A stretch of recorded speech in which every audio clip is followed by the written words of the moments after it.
Come down. Ooh, you make my high come down. Always tripping when you come around. Never have to cut you out like right now. You see, I don't have to drive me. You can say that for your mama. Maybe you should smoke some. Me try the marijuana. I was never you good. The vibe was straight. Showed you a couple of things and they feel strange. I treated you right. Everything was a gift from a time to your bag and the color on your lip. Welcome to a special edition of Seahawks Man to Man, a YouTube exclusive. My name is Michael-Shawn and You guys can follow me on whatever Elon Musk is calling that app these days. My @ name has not changed. It's also, wrong hand, it's also bang right there under my chin at Mike Dugar. Thank you for joining or coming to our YouTube channel. Make sure you like, subscribe, rate, comment, review, do all that. And you see how the name of the channel is Seahawks Man to Man. The man, the number 2 man. That's the same thing on Instagram, same thing on TikTok. So go ahead and hit those follow buttons, like, comment, reshare, repost, everything that's good. Press those buttons. It means a lot to us. Thank you in advance for doing that. Chris, go ahead. Oh, point this way. Here we go. Chris, go ahead and talk to him. What is going on, everybody? It's your boy, Christopher Kidd. You can follow me on Blue Sky and Twitter at CKID206, and that's CKid206. And yeah, we back. Standout Plays. But we got a little wrinkle because that film against the Niners, it was ass whooping. I mean, it would be all positive, which is great. I mean, no Seahawks fans going to be upset about that, but I like what Mike was telling me as we were communicating back and forth about how we're going to do it this week. It just makes sense to go back and look at the Week 16 tape because they're going up against the Rams, and I think that is that's a good opportunity for us to go back and look at certain things that stood out to us, good and bad, and see how this team can prepare for their final matchup of this season for a chance to go to the Super Bowl. I'm going to look at the run game, and then Mike will look at the situation going up against Puka, who had a career day against the Seahawks. So not too exciting for those that are going to be watching it, but it'll be a good breakdown, and you get to see. I have some good plays, too, for what it's worth. Oh, okay. I got, because I know yours was good, so I got bad, and then I got good. I'm not going to lie to you. I have, okay, because if you remember the post-game show, everyone was talking about how good the run game was for Kenneth Walker. And to be honest, it wasn't that good. He had one big play, which is 55 yards, and that boosted all the numbers. If you go back and look at all his runs, it wasn't anything eye-popping. I will read you the numbers of his runs, okay? I'm not going to tell you the yards and distance. I'm just going to read the yards, and you can tell that it was a meh day outside the 55-yard touchdown. His first carry, 2 yards. His second carry, 7 yards. His third carry, 17 yards. Fourth carry, 5 yards. Sixth carry, 4. Touchdown, 55. Perfect. Sweet. Woohoo. Next carry, a yard. Next carry, no gain. Another carry, 3 yards. After that, 4. And his final carry, 2 yards.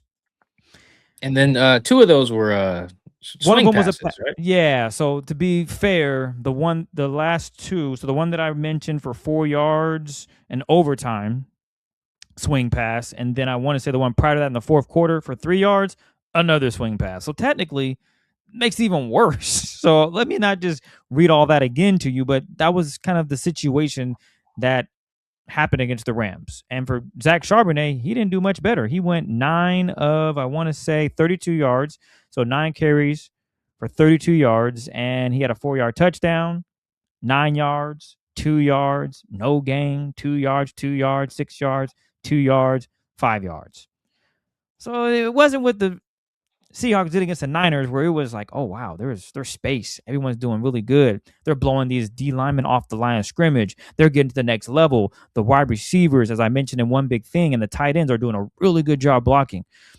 Well, on Sunday against the Rams, that might be a little more of a challenge just because they have a better front.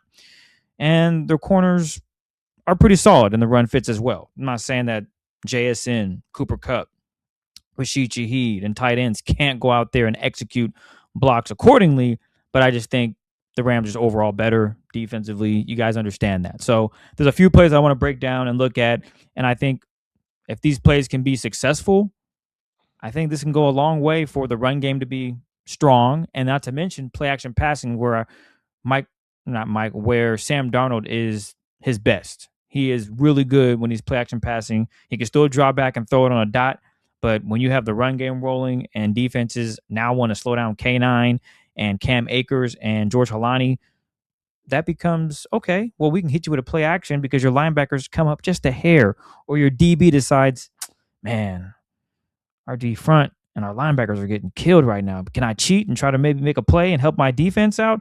Well, right then and there, as soon as your eyes are in the backfield and you lose track of the receiver, that's all it takes, and you can get beat for a play. So this first run I want to look at. So yeah, this first play is going to be 21 personnel. You'll have 2 running backs. So I'll motion it in here. You'll see Robbie Oots. He'll come into, well, he's actually outside, and then Sam motions him in. And then your receivers are Cooper Kupp and JSN, and then AJ Barner, number 88. Who's in motion. Bam. And if I'm not mistaken, the Rams come out and they're, I want to say they're base package. So they got 3 linebackers on the field, Byron Young, Omar Spates, and Nate Landman. So they're expecting the run. They got their heavies out there to slow it down. And for the most part, this is Zach Charbonnet's best run. If you guys remember, I went through and talked about each run. Well, not each run. I just went through the yardage on the runs. This run, he went for 9 yards. That was the most yards Zach Charbonnet got in the game against the Rams. And it was blocked up really well. And I think this is something they can come back to, albeit Mike hates shotgun runs. So we're just going to let that rock. We're just going to act like, you know what? Every now and then it's okay. And this is an example. So as you can see, they're bringing Oots in motion. All right. Definitely a run play. Oh, and they send another guy in motion. So who they're sending in motion from the right to the left, that's number 88, AJ Barner. His job is to seal the edge rusher here. So that's going to be, I want to say it's another linebacker. It doesn't matter who it is, but it's a linebacker. Boom. No, it's not. It's a DN, number 94. And that is, I'm going to say who it is. That is, I'm going to call him Mr. Johnson. Because that first name, I could say it wrong. I don't want to get the player's name wrong. So we're going with Mr. Johnson. Nice little seal. That's a win. I'll take it. There's area. There's space for him to run. For Zach Charbonnet to run. There's a nice little hole. He scoots through. Gets up to the second level.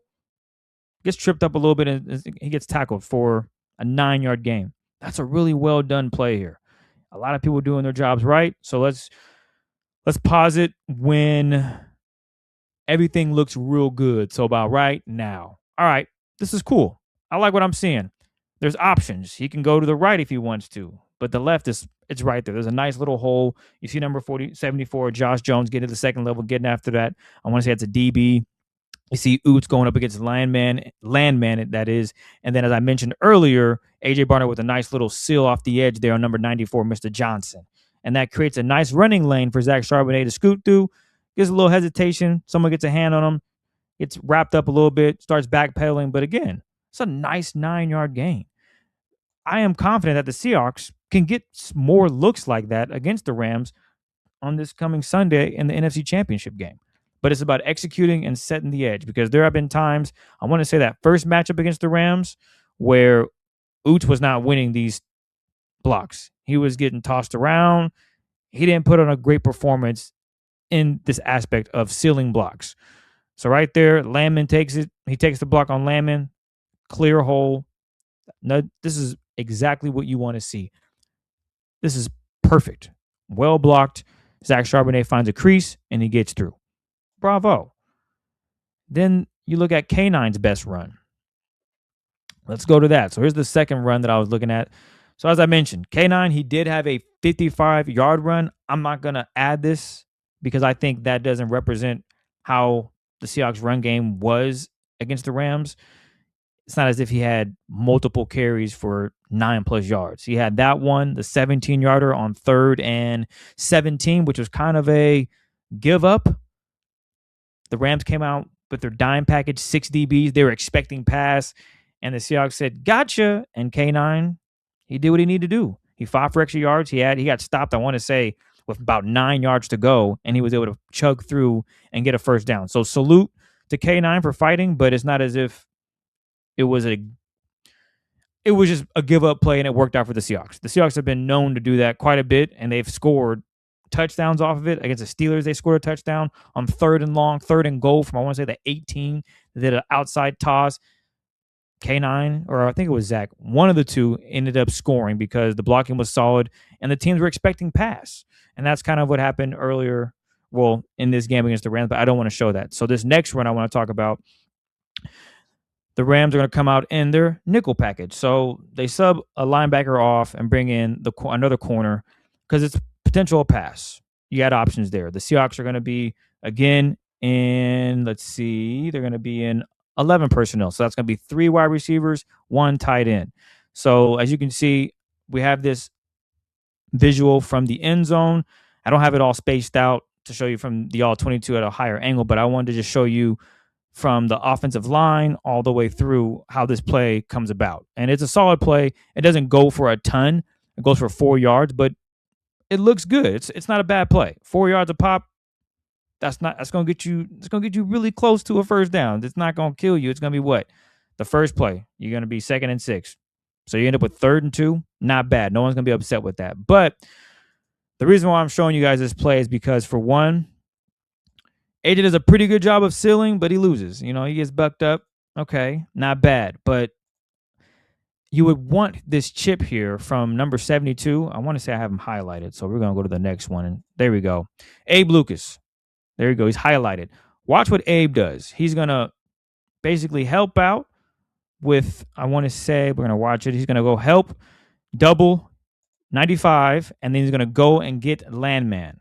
Now, unfortunately, number 95, former Seahawk, Puka Nacua, does a really good job of doing what Byron Murphy does as well. Get on one knee, beat the block, and then make the play. That's why it only goes for 4 yards. If Abe is able to come over, clean him up, let's say knock him off his feet.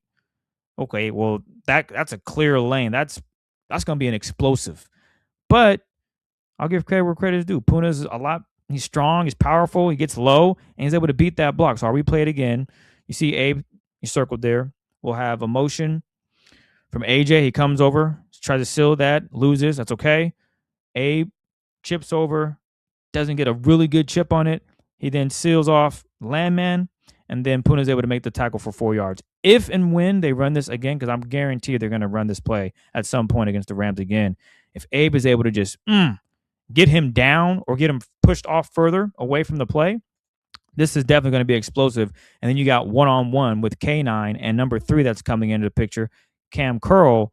And I think a lot of Seahawks fans would take K9 to win that matchup 9 times out of 10, whether with his speed or he just runs through a defender. So this is a really drawn up, a really good design.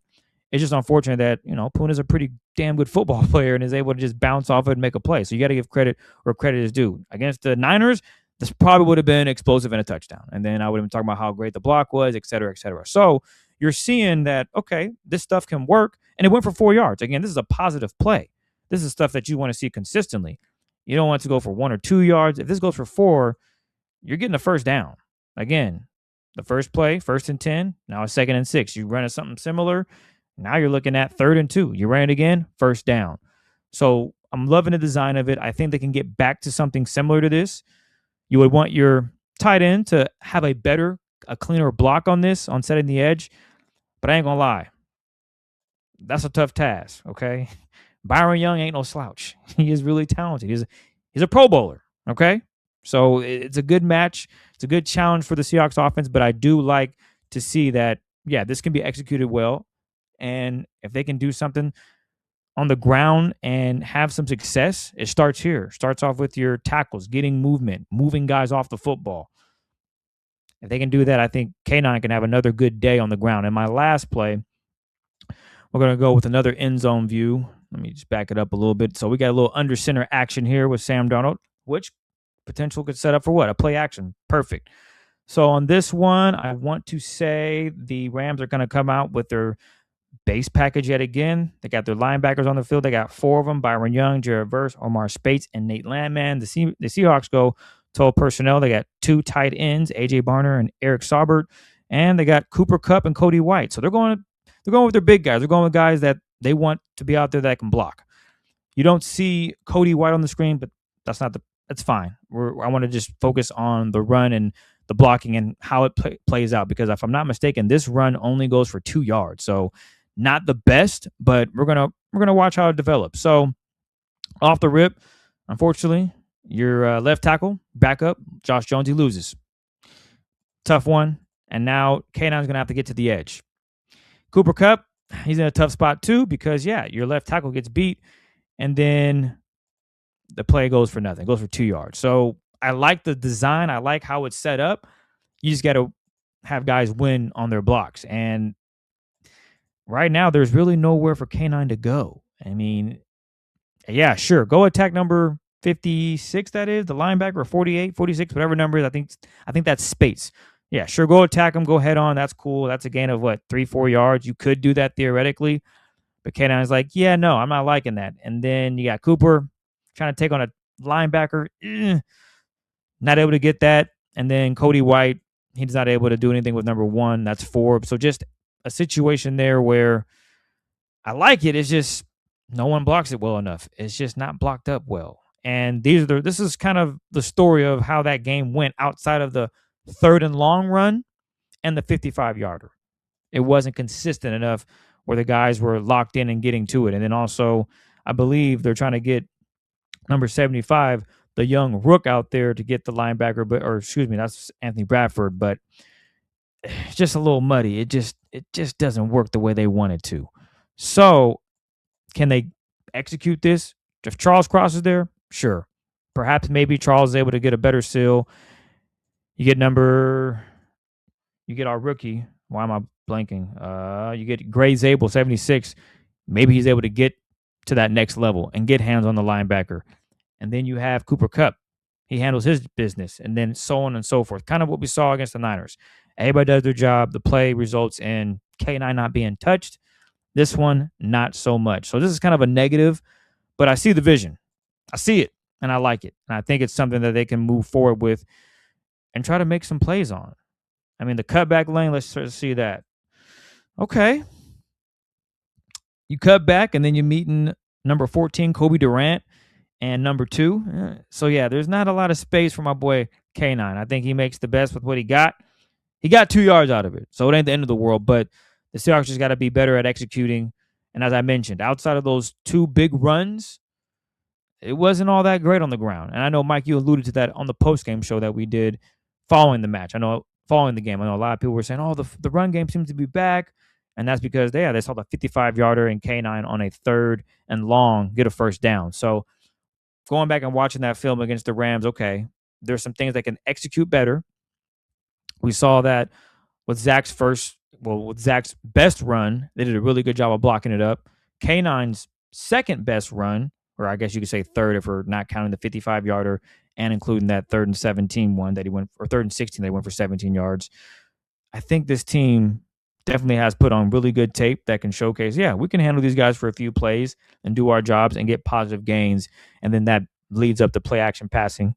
And Sam being able to be confident and rip at the JSN despite having a strained oblique and whatever else. So those are my standout plays from a recap against the Rams from Week 16. And thank you, Mike. Des Juan Johnson, number 94. Yeah, Des Juan. I'm surprised you didn't get that. We grew up with a guy whose name is Des Juan. Yeah, but see, it could have been different. I didn't want to assume. I just left it at Mr. Johnson. Yeah, Des Juan. Good for him. Got some black and some Hispanic in his name. Des Juan. There we go. Anyway, hopefully if Ken gets that same run that last one you just showed, he just runs through 48's face. That'd be the way to go. I figured you would be like, nah, man, choose violence. Yeah, always choose violence because that would make Kupp's block easier too. Because that's why he's out leveraged by 53 because it bounces. Anyway, so I'm gonna look at some. We didn't get a chance to, as Chris talked about. We didn't do a standout play segment because it was a Thursday game, and anyway, so we didn't get a chance to look at the explosives that the Seahawks here. I'll just run this, and then we'll come back to it. But Puka went for 225 yards and 2 touchdowns, including the game winner in overtime, which I will show. And it's a lot of the same stuff credit to Sean McVay, man. He's been able to just dial up explosive in-breakers against guys in this division for the whole time he's been here. It's very impressive, actually, the way he's able to do it. He was able to do it with Goff. He's doing it at a much higher level with Matthew Stafford. He was able to do it with Robert Woods, Cooper Kupp, Brandon Cooks. Now he's doing it with Cooper. He was doing a Cooper Kupp and Puka and some guy named what was my man's name? Tutu. No, not Tutu, but also who's the other guy in this game? Mumfield, Oh, I think. yeah, the rookie. Oh, he's a rookie. Oh, wow. I think so. Well, no, hang on. Either You way, keep it don't talking, matter I'll look that it up. much. Okay. Yeah, my point is that like I'm gonna show the in breakers because that's where they want to get these guys. Because I don't think the reason that the Panthers games, because you guys are probably wondering, like, okay, well, the Bears got them, or the Bears kind of held them in check, and in the Panthers game, Stafford's had kind of two whatever games against the Panthers. He's lost one, and it needed to be a game-winning drive in the last one against the Panthers. And I think a real big fundamental difference is the Panthers play like they're basically a cover 3 team. That's like they're like, okay, Mike, we got Michael Jackson on one end, and then we got JC Horn, Pro Bowl, all pro caliber guy on the other, and we just trust our guys against their guys. The Seahawks leave the middle of the field open a little bit more and still stop the run, but you can see the dangers of that against a team that knows how to get to it. That's why Puka went so crazy. He had 3 plays of at least 40 yards in this game. Like, we usually don't see one team get, I don't even know if they've given up 40-yard plays since this game. They probably haven't. I don't even know, Chris, if they've given up a 20-yard play since this game. Like, they just don't give up explosives, and the Rams were able to get them. So let's look at how Puka got some of those. All right, so this one, let me do the dual screen thingy I just learned how to do with my Mac. All right, split view. Ooh, this is fancy. All right, cool. So this first one is going to be 1st and 10 in the first quarter. This play goes for 54 yards. Wow, this is incredible. All right, so we're gonna show our man Puka. I'm gonna circle him, and this is a play action drop, and this is before everyone gets hurt too. So if you guys remember, Kobe gets hurt right at the end of the third quarter. Nick gets hurt after that, and then Reek after that. So by overtime, they were down bodies, which I think contributed to stuff. But this was while healthy. Puka had like 130 yards and a touchdown against a healthy Seahawks defense. So the injuries weren't the total reason. All right, so we're gonna watch this one. This one goes for 54 yards. This is pretty nuts. So there's Puka, and before we snap it, so right there is Ernest and Drake, and we're gonna focus on a lot of the in the middle defenders here, because that's where they want to attack. Whether it's your safeties, your nickel, your linebackers, that's where Stafford is trying to get the ball 90% of the time. Their offense is not as ballsy as the Rams' offense is. It's not like, all right, go win some one-on-ones, boys. No. They just don't do that. They respect these corners too much. And also they just don't play a lot of that coverage that would allow for that. This is more of the Seahawks stuff. So we found Puka. Let's watch him. And in cut. Bang. 54 yards. Oh, man. Puka is special. He really is. All right. So we're going to start. I want to freeze it at a certain point. So what you're going to see a lot of is Puka, like, getting to the point where, all right, is he going vertical? Is he not? And then bang. And almost all of these are attached with something else going vertical. Stafford and McVay have been running the same stuff the whole time. It's really crazy, honestly, how long we've been doing this show, how much we've just been seeing variations of the same stuff. Chris, remember they were running this with Deshaun Jackson. Like it's crazy. They're running all the same stuff. They just find one fast guy and one guy who does end breakers, and then just dress up all the formations to do the same stuff. They did that in this game. And you can see this one. Now you can see that the in cut has already happened, but the ball's out now. The ball's already out at this point. And you got Drake and Ernest who are unable to make a play on it. You basically got 3 guys underneath, no one really covering, quote unquote, Puka. And that puts Kobe in a bad spot here. And I'll show the end zone angle as well. So first thing we're doing, look at these end zone angles, is I want to start with the pass rush, because I wrote a story about that this week, and the numbers, Chris, are just ridiculous. Oh, wait, hold on. Chris, did you read my story this week? It's okay if you didn't. This is okay. Fun trivia before we go. Can you name the last Seahawks defensive lineman to sack Stafford in a Seahawks-Rams game? I'll give you a few seconds to figure it out. It's been a whole 2 years, so I would say someone that's probably not on the team anymore. It might have been Jay Reed. Okay, someone that's not on the team. So, yeah, I don't know. Who could it be? Are they still in the league? No. Okay, I give up. Who is it? Carlos Dunlap Oh, is the wow. last Seahawks defensive lineman to get a I would have sack never on guessed that. Matthew Stafford. Yeah. He got him 3 times actually in 2021. That's the Great last time. pickup, Seahawks. Yeah, so Stafford didn't play in 2022 against the Seahawks, and then they got him once in 2023, and that was Spoon who got him, and then they didn't get him last year at all, and haven't gotten him in 2 games this year. So that's how far back we're going. So we're gonna watch the rush on this play. It's standard 4-man rush. It's early down, so guys got to respect the run as well. But you can see, look at the platform when he's gonna throw. There's no one there, guys. This is a problem. Stafford's too good. The Seahawks have a bunch of all pros on their team. They're the best defense in the league. Stafford's good too. He just gets to stand there like that.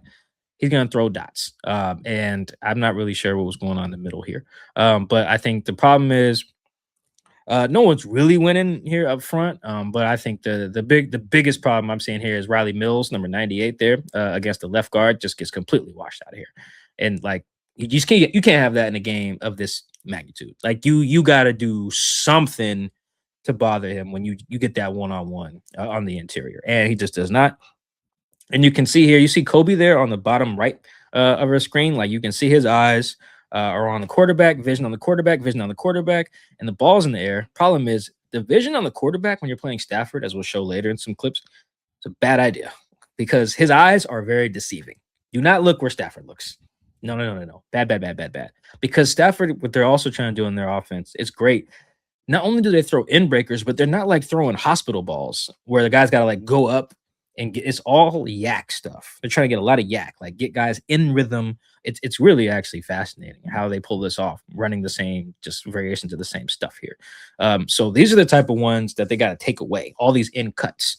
And we'll get to some, I mentioned I got positive plays. They did take away some of those, but it got ugly. This is actually Mike Macdonald talked about, and this play is at 3rd and 3 in the 3rd quarter. Mike Macdonald talked about how there was some plays where he would want them back. He was like, I didn't have a good call there. He never actually says which ones, at least on the record, because why would you ever do that? I would guess, Chris, this is one of them. And I think we talked about this on the post-game show in real time. This is 3rd and 3 in the 3rd. Again, the entire defense is still healthy at this point. Is after this where guys start getting hurt. So they send pressure on because it's 3rd down, and they at the top of the screen we got Puka. At the 50-ish is Kobe, pretty much alone, and then Reek's at the top of the screen alone as well. And then for reasons that only Mike Macdonald and whoever he prays to know, at the bottom of the screen we have 3 guys over Davis Allen and Terrence Ferguson. Now, you should respect all NFL players. Anybody can beat you on any given day. That said, KYP, I know your personnel. I don't need 3 guys over Terrence Ferguson and Davis Allen. I need 3 guys over Puka. Why? Well, let's roll the tape. All right, because this is an easy one. This is just unfair to Kobe. Like, this is just not a play that guys. I would want him in this position. That's just one-on-one. That's easy. And then it's even harder to make the tackle at that point. You know, that's just you can't do that. Again, let's go back. Let's go to the bottom here and look at this from this view. So again, there's Puka up there. The bottom of the screen is Spoon, I think Job and J Love. Like, or no, that's Spoon, Nicky Mawari and J Love. That's our good, that's great coverage guys. And none of them by their best player. You just can't do that. I would imagine that this is probably one of those plays where Mike's like, I shouldn't have called that. That's correct. The middle of the field's wide ass open. The blitz doesn't get there. Kobe's in a bad spot. Because also remember, this is 3rd and 3. If Puka just turned around right here, it's an easy 1st down as well. The Bears got bit like that, where they played cover 0 and then played off on Puka. He just caught the ball and moved it. So this is like as easy as it gets. This is just terrible. They're actually lucky this wasn't just like a hit and stride touchdown. But also, we're going to look at the end zone angle again. And let's start with the rush. All right, let's start with the rush. This is, Chris, you probably have noticed, like, guys, when they say things like, oh, we got to rush as one, like we got to, it's cliche. Then you watch the tape and you're like, I know what they mean. So again, we're going to send some pressure here. I think Boye might drop out. Boye on your left of the screen there. But we're still sending pressure. We send Ernest, we send Drake. Yeah, Boye drops out. Right. But back this up a little bit. So Byron's at the nose. I think that's D-Law who's over the right tackle. Let's watch that exchange for a second. So Byron at the nose, and we got D-Law over the right tackle. Let's just watch them together as a family. That does not help. It just don't. It just don't. When you talk about guys rushing as one, that's what you mean. Like we've seen very clear examples of them trying to run picks and stuff like that and get to the quarterback, and it looks great when it works. And then when it doesn't, you got guys just careening into each other. You got D-Law just basically picking Ernest. I think Murph actually just trips, so this actually isn't that bad. But yeah, Murph trips over 65. Between that collision, Murph in the middle, and then Ernest just getting picked by his own guy, essentially. Again, I'm not assigning blame here. I don't know who's in the wrong. I just know this didn't work. And when you send a blitz and you leave Kobe one-on-one with like 20 yards of space with Puka, that's not putting your guys in position to succeed, right? That's just not. Especially since on this particular pressure, you're rushing 5. They're leaving in 6 to block. So you don't even got the numbers advantage there either. And then hold on, I want you guys to look at Stafford. This is Stafford right before he's about to throw. Nobody near him. Again, I know the Seahawks have all pros. That's great. You're the best defense in the league. You got to get more heat on Stafford. Like he can't just stand there and do this. He will carve everybody up if he stands there and does this, because he attacks the middle of the field as good as any quarterback in the league. It really is just unreal. You got to make it harder. This is making it hard on your guys. And guys got to execute those. That pass rush, that was just a jumble. I don't know who was wrong or who was right, whose lane was taken. But when guys are just running into each other like that, you can't have that either. On top of the whole, let's have 3 guys over 2 tight ends and then just leave Kobe one-on-one Puka. That's just not. I don't like putting Kobe in that spot. Like Kobe can make the play, of course. Like if you ask Kobe, if I was to go ask him, he'd be like, "Yeah, I got to make that play." I'd be like, "Yeah, great. You should have that attitude." Then I go tell Mike McDonald, "Don't do that." So this last play, another big game. This is in overtime. This time we got Puka at the top of the screen. We actually have 3 receivers to the top this side, and then the running back. So bottom of the screen. Now injuries have piled up. That's Nehemiah Pritchett. He's alone on the backside. Great. That's fine. Trust Nehemiah to do that. He probably had the best PBU I've ever seen earlier this year against the Cardinals. And instead of a 2, actually, let me just roll this. So we got Puka top of the screen.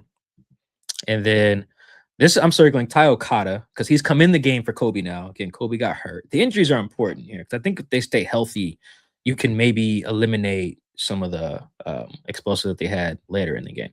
But so we're spotlighting Puka. We saw him. There's Ty. So they're going to show 2 high, and then Ty is actually going to rotate down. And we're also going to show Ernest as well because, again, he's important when you talk about attacking the middle. So this is then them again just dressing up the same thing.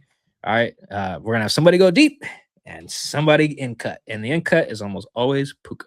All right. So right here, Ty rotated down. We basically get like a cover 3 look where we got Job, Mighty, or Nehemiah, and J Love, our deep third guys, kind of forming a triangle. And then we got 4 underneath cats. Play action. We'll look at the pass rush again, or lack thereof, in the next angle. But and we highlighted Ernest. So we have someone running through. That's a tight end. The tight end's running through. He's all right, guys, someone's going vertical route. So Ernest passes that off. And then because they're trusting Nehemiah on the backside alone at the bottom of the screen, it's like, all right, Ty, you got the next, deep thing coming to you. And at this point, you can see, we'll show the other angle too, but you can see Ty has his eyes to that side where all the guys are, right? Cool, because Ty doesn't know if that guy clears Ernest, is he bending in towards him? He doesn't know that. He could break out, he could go forward, which he does, or he could cut in. So that's where Ty's eyes are. Great, good job. All right, remember we circled Puka. Right here, this is tough. This is where Stafford's a badass. So again, Ty's eyes are on the guy that just cleared Ernest. Makes sense. Because again, you don't know where he's coming. He could come right to you. You could bend that in, a little over route. You got to jump on that. That's your job. And then J Love's just protecting everything deep. Great. Cool. This is where Stafford's a badass. All right. So he just throws this, just whips this by everybody. This is nuts. I was telling Christopher recorded, Chris, this might be the best throw of the year. In this angle, will show that. This is just variations of, they do the same stuff. It's really crazy. First, let's look at the rush. 4-man rush. Come on, y'all. You can't have this. This is way too much space. And they know this too. I'm not like breaking any news, but if you wonder why, how did Stafford do this? How did they get so many yards? Because this is the guy who's probably going to win an MVP, and there's nobody near him, right? Like no one wins in time to really affect things, right? And then, yeah, the throw. But let's look at the coverage part now that we've seen the pass rush. Cool. We got play action, bang. They sniff it out. So let's watch Ernest first with 87.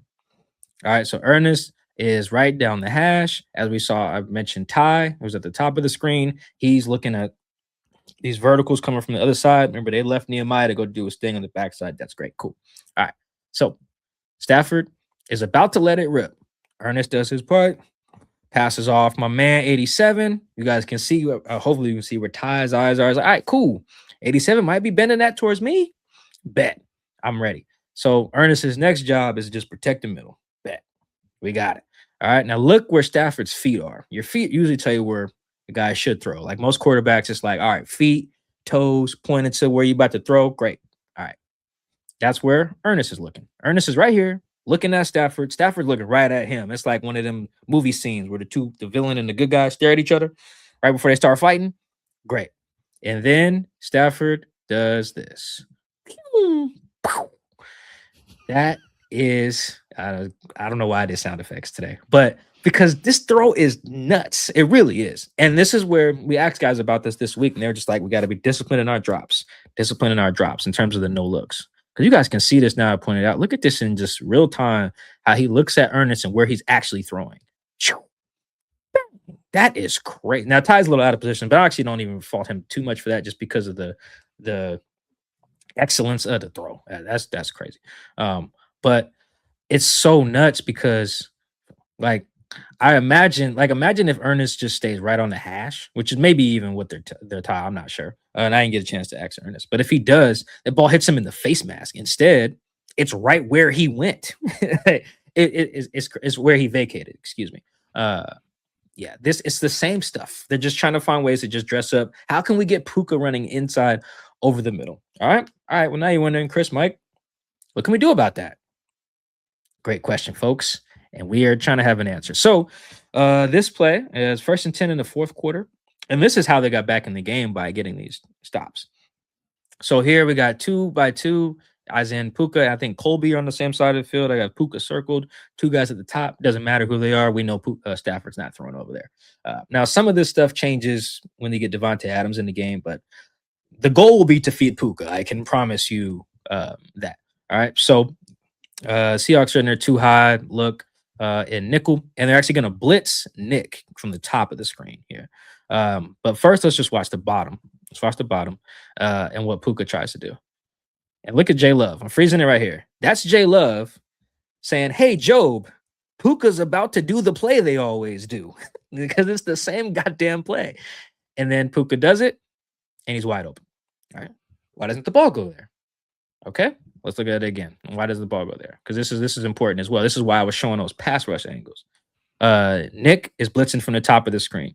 My guess would be Nick is free right now because I would guess Kyron Williams is supposed to stay. My guess would be he blew this protection. That would be my guess.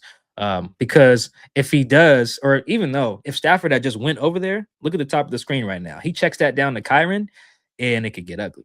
But because we got a free rush there, either because Kyron blew it or Stafford just worked the wrong side of the concept, which I doubt, it doesn't matter. Stafford basically has to dirt this before Nick kills him. And let's look at it from the other angle. Again, Kyron, they're blitzing from his side. My guess is Stafford expected him to stay because, woo! Now he's like, all right, number 3's coming. I got to get rid of this ball.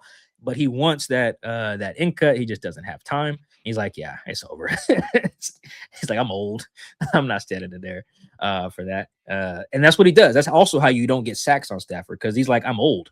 I'm not about to just be standing here taking hits, getting rid of this ball, because that was his 1st and 10. All right, this is 1st and 10 on that same drive out in the 4th quarter with a minute left. This is an important drive because they're about to get in field goal range and win the game in regulation. Instead, they cannot. So we're gonna circle Puka again, another 2x2. Puka, I think, and Colby again. And too high look from the Seahawks. All right. So they're just gonna try to run variation of the same damn thing. All right. But this time I got Julian Love circled. Let's watch J Love. All right. Watch how J Love plays it this time. They try to run a variation of the same joint. I guess it's really arrogant. And then instead, he drives on that joint. Stafford has to come off of it, allows Spoon to get a PBU. So let's look at it from this angle. Spoon did a little seatbelt celebration. All right. So watch Stafford and how the hesitation from Julian driving on it changes the whole play. All right. Stafford, I want Puka. That's all I want to do is throw in breakers to Puka all game. Well, I can't now because Julian Love drove on it. So now what do? Now I work backwards. That's kind of there. Oh, look at the hesitation. Now we throw an off-target ball, right? And now Spoon can get his celebration on. Here, let's look at it again from full speed because you can just see what they're doing. Gives it a little bit more time for the rush to get there. This wasn't the greatest rush either, but you got the incompletion, right? And this is last one I'm going to show. I've been talking for a while, so I don't take up too much more time. But I want you guys to see that there is a way for these guys to stop this stuff. They were doing it. And this one is 3rd and 6 in overtime. And this almost is the game-changing play. Chris, I forgot about this. That Ernest almost basically ended the game with a pick. I forgot. Mm-hmm. This play just got completely erased from my brain. All right, so another 2x2. This time we have the good players standing over Puka. This is great. I shouldn't say the good players. Kobe's a great player. That last play I showed, the blitz was just not a position you want to have him in. All right, so we got 2nd and 6 in overtime. They try to run again the same thing in cut. Now it's not the same depth, but the idea is very similar. Stafford has to come off of it, and Blake Corum drops the ball. And it almost ends up being an interception on their opening drive in overtime. But let's show why this worked for the Seahawks, right? So same thing, trying to get it in cut. Drake Thomas, I think that is with Puka, widens out. But at this point, Drake's on it. Like watch how Drake plays this after. Look, he's just jumping straight back into the in cut window now. Now, like by overtime, it's like, all right, we're straight. You know, not to say he didn't know that beforehand, but you guys can see the differences here and how they started playing this stuff. They basically they just smother Puka. Like that's Julian Love and Drake both on him. So now Stafford's got to come off of that. And then he actually makes the right read for what it's worth. We just got Blake, just couldn't catch. Here's the end zone angle. You can see, look, that's Stafford looking to see where's 12 or whatever Puka number is. It's not there. All right, let's come off of it. And even this is a perfect freeze frame too. Look at Ernest. Ernest's eyes is over there too. At this point in the game, they're like, yo, he's throwing to one guy. We got to be able to stop this. He has to come off of it, makes a great read. And nearly an interception. All right. So that was, I know a lot of plays. I'm sorry, guys, more than usual. But this is just, let's let this run just real quick. But like, Chris, it really does blow my mind how good Sean McVay is at getting to the same stuff. It's really crazy. It's 2x2, 3x1, whatever, 4 strong. It's just, how can we get Puka running inside? That's it. It's all this, whether they're in single high, split safety, it's all the same stuff. And if they can stop it, like they were able to do at points in this game, they're going to win. If they can't, like they didn't do in points in this game, including in overtime, they are probably going to lose. Like it's crazy how they're able to do this. And yeah, Chris, it just blows my mind that all this time he's been in the division, he finds the same way to run the same play. But he might be the best play caller ever. No kidding. This is crazy stuff. Yeah, it just shows how simple football can be sometimes, right?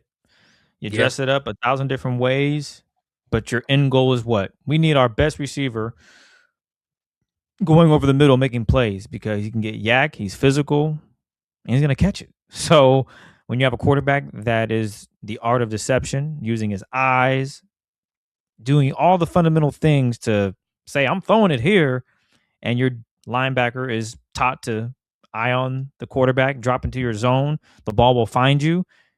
9 times out of 10, a quarterback's throwing that right to Ernest. Yeah. Oh, But you know who's doing that a lot? Jimmy G was throwing that same route to every Seahawks linebacker for years. That's why he's not in the league or not a starter anymore. Sorry. It's the anticipation, and good quarterbacks find out ways to beat good defenses. And you know what? Patrick Mahomes, I think, might have been the first that I noticed to do a no look.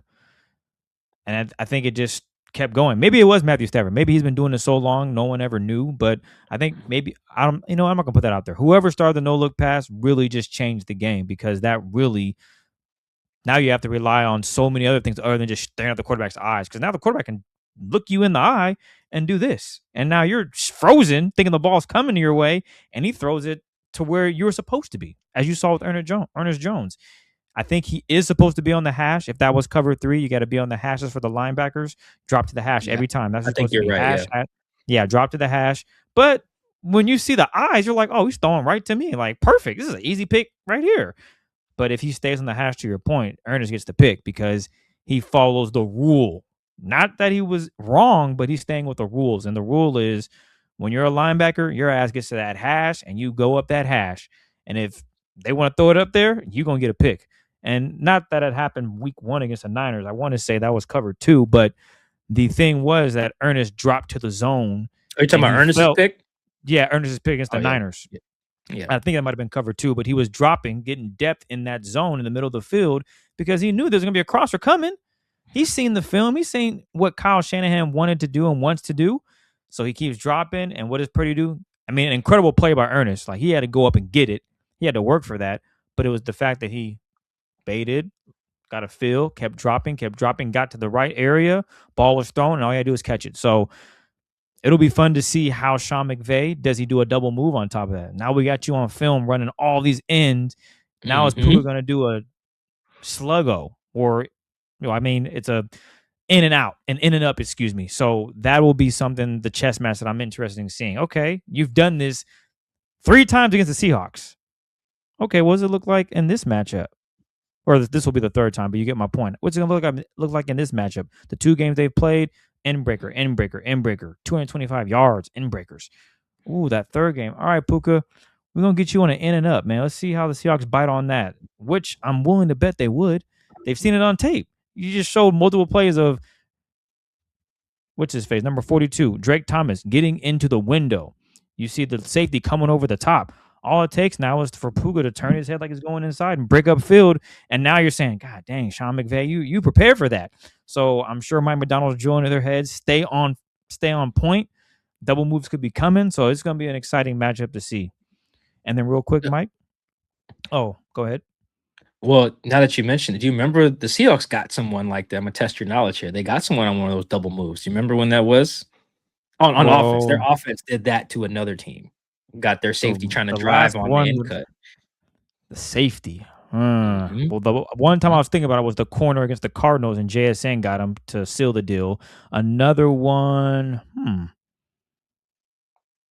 They haven't had deep balls in a minute, Mike. It's been a minute, bro. Yeah, well, it was last year, if that helps. Oh, last year. Oh, shoot. Yeah, probably was DK then. The burner had to have been DK, a double move, and he was underthrown, right? And he had to come. Oh, who was it? Oh, man, it was underthrown like a mug. I see the game. Who are they playing, Mike? The Dolphins. That's right. Gino underthrew Holland. Javon. Yes. Yeah, that's what it was. We'll put that. I'm gonna get that to you. We'll put that. We gotta clip that up. Yeah, like it's the exact thing you were talking about, where now the safety wants to drive on it, and then it is like a sluggo. You're right. Yeah, it's like an in cut. It's not a slant and go, but it's the same. It's the same. It's the same idea, though. You get the safety. You get the safety to do what Julian Love did in the clip I showed, and then you just break upfield and launch that bad boy. I'll get that clip. So now they got a plan for that. That's the chess match, like you said. Because now, if we can figure that out, Mike McDonald probably thinking that. Now he tells Julian and Kobe, like, all right, here's the double move. Here's how we account for that. This is gonna be great. It also would help too with the pressure, because if there's good pressure, you ain't got no time for no double move. If that's true. you just not, by the time he's it's sack, or he has to throw it away, as you showed multiple times not multiple, but the one pressure that they sent with the 4-man, and then they had 1 man uncovered, which was Nicky Mamori. Well, Stafford didn't have time to hit that inbreaker. So in theory, let's say that was a double move that they wanted to try. No shot. Because by the time you wanted to hit that, you're already either getting sacked. And as you saw with Stafford, he was getting rid of it because he felt the pressure. He saw that Kyron was, if he was supposed to chip, he dipped. Oh, that was fiery. Oh, I that can't wait something was. new. He's supposed to chip. He dipped. I like that. I All like right. that. I didn't show the to. rest of that angle, but Stafford goes and yells at Kyron as well after that, which makes me think he was supposed to stay if they get a blitz. Who knows though? Kyron's probably like, "Hey, I'm open. If you threw it to me, I'd have got busy." And they're probably both if. Yeah, Right? yeah, if. But yeah, it's gonna be a good. You're right. It's a good chess match. There's definitely ways to combat that, double moves, and then, but like you said, if the linebackers do their job, the ball hits them in the face mask.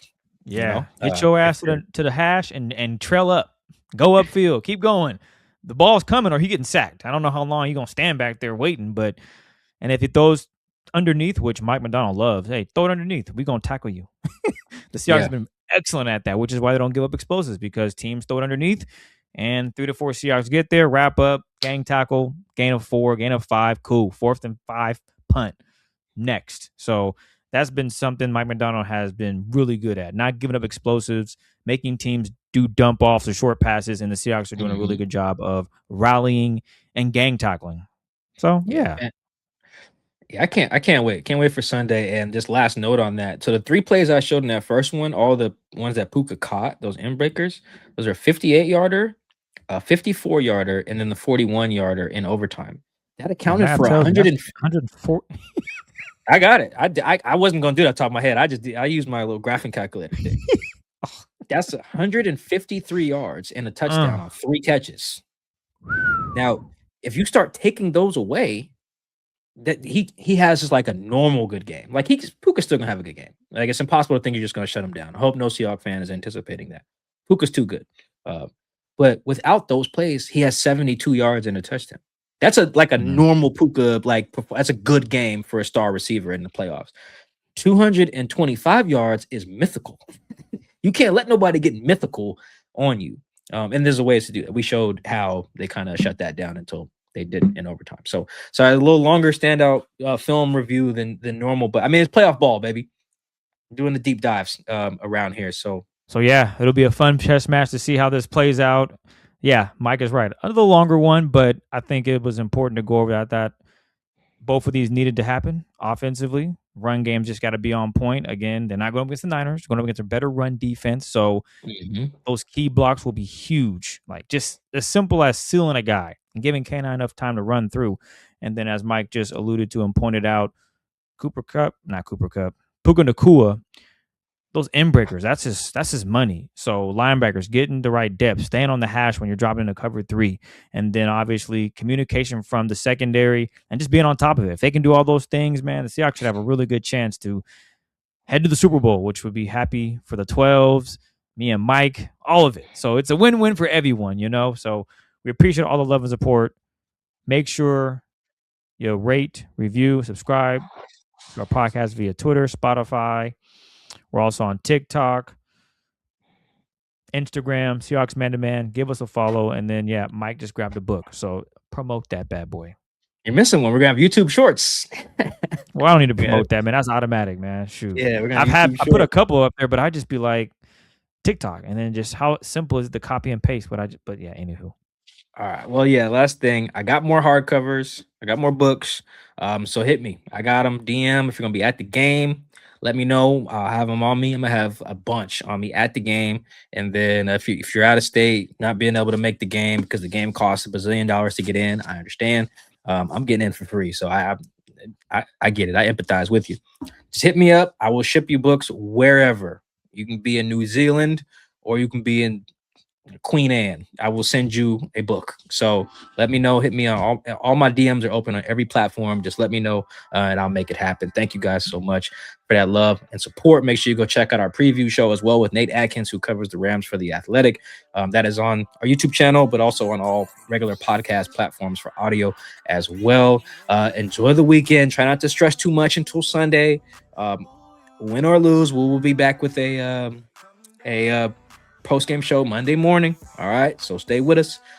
So hopefully they win. That'd be great. I want to go to the Super Bowl. So appreciate the love. Thank you for rocking with us. Enjoy your weekend. Buy a book if you have not. Buy a book for someone else. And we'll catch you guys Monday morning on our post-game show. Peace.